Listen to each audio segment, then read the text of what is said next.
There's a part of the industrial world that's, well, it's often overlooked, but it's secretly one of the most important and profitable engines keeping our entire economy running. We're talking the world of spare parts, service, and maintenance, and right now, that engine is in desperate need of a fix. This quote from a parts manager, it just gets right to the heart of the whole thing. It is all about information. For decades, the critical data you need to keep massive machines running has been siloed, fragmented, totally locked away. But that's finally starting to change. So what is this hidden engine I'm talking about? It's the aftermarket. Seriously, think about it. Every single piece of heavy machinery, every vehicle, every complex robot, they all need spare parts and service just to keep going. This massive ecosystem is what makes sure the equipment we all rely on has a long, productive life. And here's why it is an absolute giant of profitability. Research from Deloitte found that aftermarket operating margins are a staggering 2.5 times higher than the margins from selling brand new equipment. Let that sink in. This isn't just some support function. For a lot of companies, it's their most profitable division, period.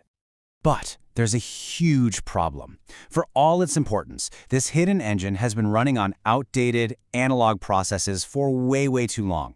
The very systems that are supposed to keep things moving have become the biggest bottleneck, and it's causing the whole engine to sputter.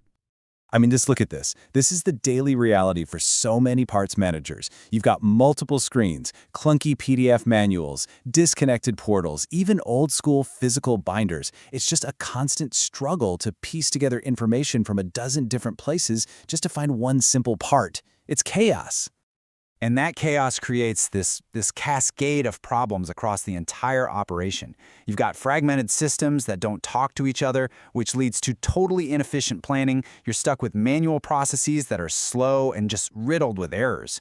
This creates huge gaps in the customer experience, and it makes it nearly impossible to use your own data for smart decision-making. This really gets to the human cost of the problem, A parts manager put it perfectly. Their job is to meet customer demands. The brand name on the box doesn't matter. Availability, info, and speed do. But when all that information is scattered everywhere, time gets wasted, sales are lost, and real customers are left waiting.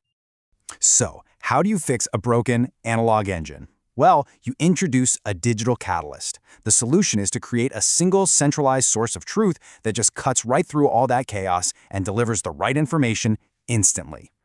And that catalyst is the Digital Parts Catalog. Now, this is not just a PDF you put online. No way. It's a dynamic, intelligent platform.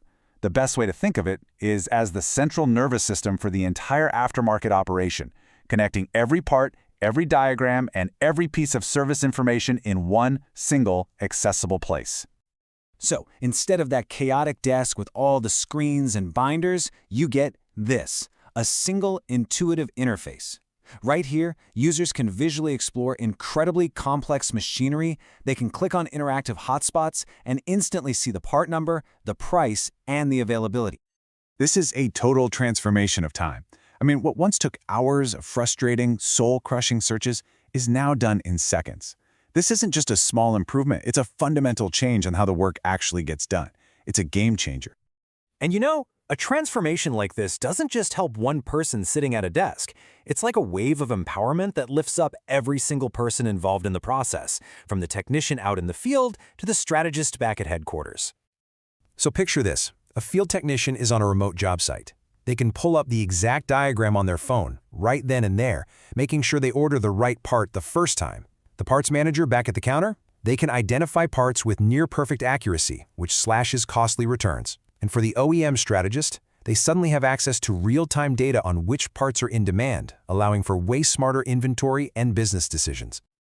So when you empower every role like that, the business results are, well, they're dramatic.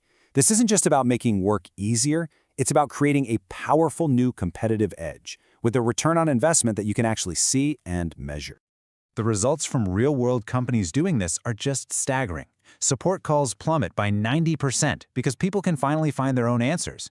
Online orders increase fourfold because the process is actually simple now.